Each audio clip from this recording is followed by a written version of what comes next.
দর্শক, শিক্ষার্থীরা কিন্তু সেনাবাহিনীর সঙ্গে এক প্রকার সংঘর্ষে জড়িয়ে পড়েছে। সেনাবাহিনীর সদস্যরা কিন্তু ভিতর থেকে ইট পাটকেল নিক্ষেপ করছে, লাঠি নিক্ষেপ করছে। শিক্ষার্থীরাও কিন্তু বাইরে থেকে ইট পাটকেল এবং লাঠি নিক্ষেপ করছে। আপনারা দেখছেন যে শিক্ষার্থীরা দুই পক্ষের মধ্যে কিন্তু এক প্রকার ধাওয়া পাল্টা ধাওয়ার ঘটনাও ঘটেছে। সেনাবাহিনী চেষ্টা করছে শিক্ষার্থীদেরকে পিছনে হটিয়ে দেওয়ার জন্য।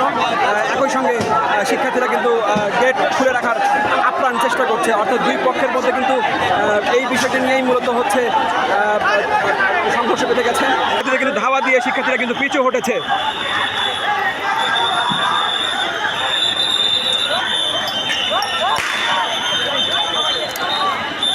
এটা কি মানব?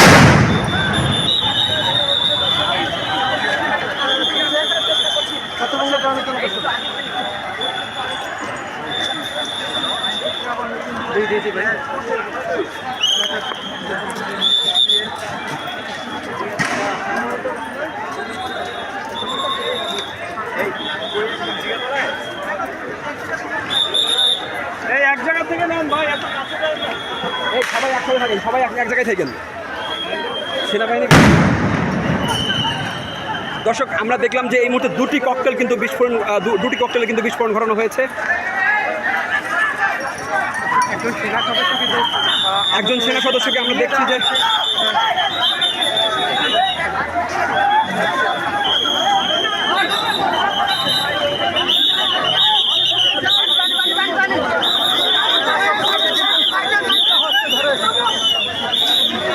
দেখলাম যে একজন সেনাবাহিনীর সদস্যকে কিন্তু আহত অবস্থায় তুলে নিয়ে যাওয়া হচ্ছে। একজন পুলিশ সদস্যও দেখছি আমরা, তিনিও আহত হয়েছেন, তাকেও আমরা দেখছি। দর্শক, আসলে সচিবালয়ের অবস্থা এই মুহূর্তে খুবই উত্তপ্ত। শিক্ষার্থীরা কিন্তু দুই দিকে ছত্রভঙ্গ হয়ে গেছে। একটি গ্রুপ গুলিস্তানের দিকে গিয়েছে এবং আরেকটি গ্রুপ হচ্ছে মাধ্যমিক উচ্চ শিক্ষা অধিদপ্তরের যে ভবন রয়েছে সেই ভবনের দিকে কিন্তু এগিয়ে গেছে। এই মুহূর্তে সেনাবাহিনীর সদস্যরাও কিন্তু পিছন দিকে সরে আসছেন। তারাও কিন্তু সচিবালয়ের যে 2 নম্বর গেট, সেই 2 নম্বর গেটের সামনে কিন্তু ভেতর দিকে কিন্তু চলে যাচ্ছেন। আমরা আরেকটি ককটেলের বিস্ফোরণের ঘটনার এই মুহূর্তে শব্দ শুনলাম।